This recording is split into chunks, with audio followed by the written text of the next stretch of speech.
வணக்கங்க. கொஞ்ச நாளைக்கு அப்புறம் இப்போ தான் மீன் வாங்கினோம். ஏன்னா ஃபுல்லாக விரதமாகவே இருந்துச்சு.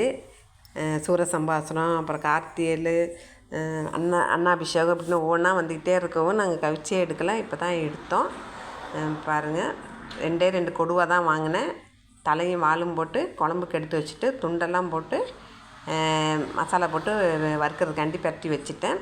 வெங்காயம், தக்காளி, பச்சை மிளகாய் எல்லாம் போட்டு வதக்கி விட்டு அதில் கூட்டின குழம்பையும் தூக்கி ஊற்றி மூடி வச்சுட்டேன்.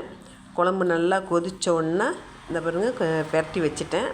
துண்டெல்லாம் போட்டு குழம்பு நல்லா கொதித்து வாடை வந்துருச்சு.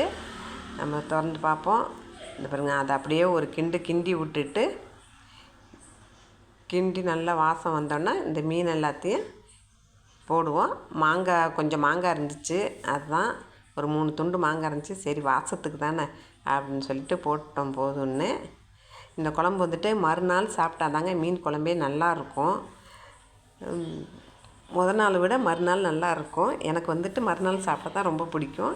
அந்த துண்டு மீனெல்லாம் நான் பிறக்கி போட்டு அப்படியேவும் மூடி வச்சிட்டேன்.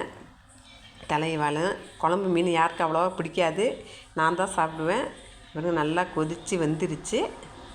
ஒரு மீன் கூட உடையாமல் பாருங்கள். மாங்காய் அதெல்லாம் அப்படியே கிடக்குது.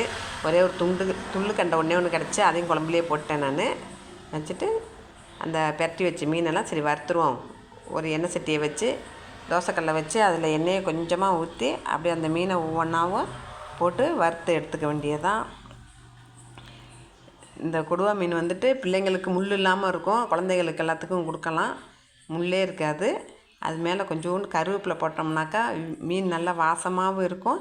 எனக்கு அது ரொம்ப பிடிக்கும். அந்த கருவேப்பிலை இதில் போடுற கருவேப்பிலை எல்லாத்தையுமே நானே எடுத்து சாப்பிட்ருவேன். எங்கள் வீட்டுக்காரவங்களாம் சாப்பிட மாட்டாங்க, அவங்களுக்கெல்லாம் பிடிக்காது.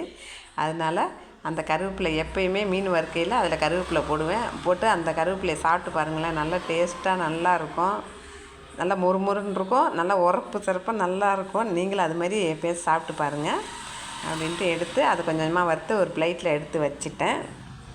வச்சேன்னா அதுக்குள்ளேயே அப்புறம் எங்கள் வீட்டுக்காரங்க வந்துட்டாங்க.